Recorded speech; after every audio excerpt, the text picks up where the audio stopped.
মক্কার কাফেরদের এক সর্দার উকবা ইবনে আবি মুঈত এই নাফরমান একদিন নবীজির সামনে তার মক্কার কুরাইশদের উপস্থিতিতে নবীজি তার ঘরে গেছিলেন, মেহমানদারি দাওয়াত দিছে, তো সবাই হাত ধুইছে খাইতে, নবীজি হাত ধোয় না। উকবা বলতেছে, মুহাম্মদ হাত ধুচ্ছ না কেন? নবী বলে, চাচা আমি হাত ধুইব না, খাবার নেব না যদি আপনি কালেমা না পড়েন।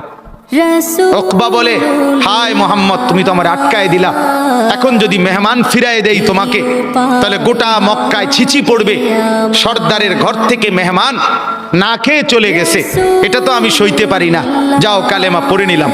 কালেমা পড়ছে, পরে নবীজি খানা খাইছে, নবীজি চলে গেছে।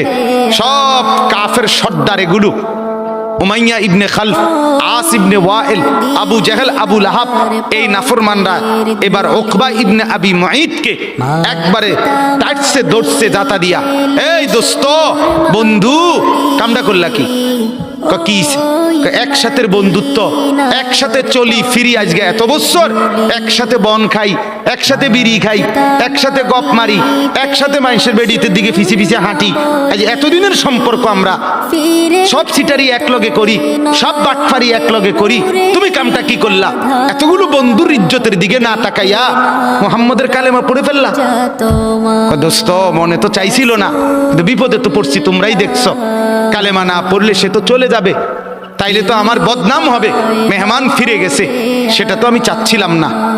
অন কি করতাম কও? যদি বন্ধুত্ব টিকাইতে হয় আমাদের সাথে, তাইলে এখন গিয়া মুহাম্মদের সামনে নিয়ে গিয়া থুতু মারবা আর মুহাম্মদের কালেমা মুহাম্মদকে ফিরাই দিবা।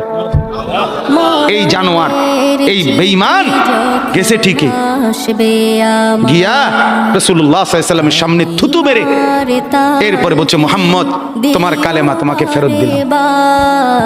কোরআনে আল্লাহ সূরা ফুরকানের মধ্যে বলছে, ইয়াউমা ইয়াআদ্দু যালিমু আলা ইয়াদাইহি, নাফরমান অচিরেই তুই কিয়ামতের দিন এই বন্ধুর পাল্লায় পড়ে আমার নাফরমানি করে কারার কারণে এই আঙ্গুল দিয়া, এই দাঁত দিয়া আঙ্গুলে কামড়াইবি, কামড়াইতে কামড়াইতে ছিঁড়ে ফেলবি নাফরমান।